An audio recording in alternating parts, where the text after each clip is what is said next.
Olá, estudantes do nono ano! Neste vídeo vamos falar sobre a redemocratização do Brasil. O período do Brasil depois dos governos militares, depois de 1985, com destaque aí para os próximos presidentes desse período, como está em destaque na sua tela: Fernando Collor, Itamar Franco, Fernando Henrique Cardoso e Lula. Então, os principais presidentes do Brasil logo depois do fim do governo militar, logo depois de 1985. Período este também marcado pela Constituição de 1988, apelidada de Constituição Cidadã, porque deu o direito de cidadania, garantiu os direitos dos mais variados grupos sociais no Brasil, e é a Constituição vigente no Brasil aí desde 1988, esse período aí de redemocratização do nosso país. Em 1989, aconteceram eleições presidenciais diretas, com voto direto da população.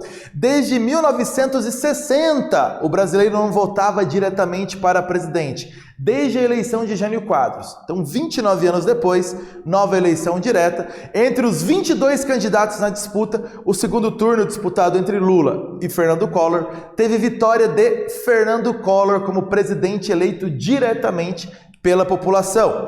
O governo de Fernando Collor ficou marcado por escândalos de corrupção, por uma política econômica desastrosa e por baixa popularidade do presidente.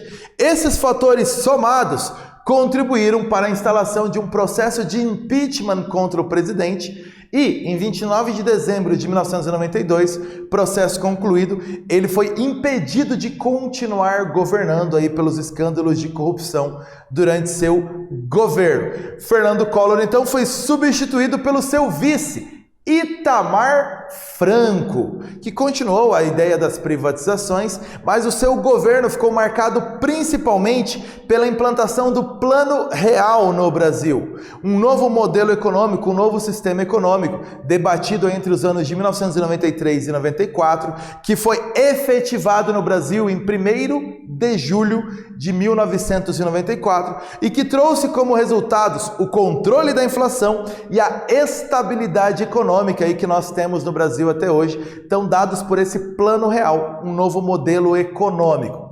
O responsável pela implantação do Plano Real foi o ministro da Fazenda à época, Fernando Henrique Cardoso, que, a partir do sucesso do Plano Real, conseguiu vencer a disputa presidencial de 1994 e se tornou presidente do Brasil. Ele que foi depois reeleito, o primeiro presidente do Brasil reeleito em 1998, portanto governou até 2002. Então, de 95 a 2002, Fernando Henrique Cardoso como presidente do Brasil. Seu programa de governo aí marcado pelas privatizações, a ideia do Estado mínimo, vender empresas estatais de bens e serviços para iniciativa privada, e ainda marcado por programas sociais e pelo sucesso nas áreas de educação e saúde. Então, programas sociais, educação e saúde, grandes áreas aí do governo de Fernando Henrique Cardoso, que depois foi substituído por Luiz Inácio Lula da Silva, o primeiro líder operário aí a ser eleito presidente do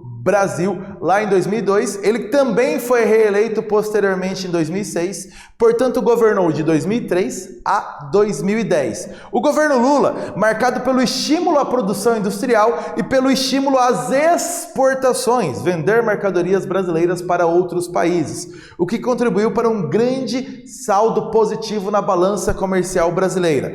Programas sociais também de grande destaque, principalmente o Bolsa Família, mas também ProUni e Sisu. Então, o escândalo do mensalão também marcou o governo Lula e é um governo também marcado por grande aprovação popular ao final do seu período de governo.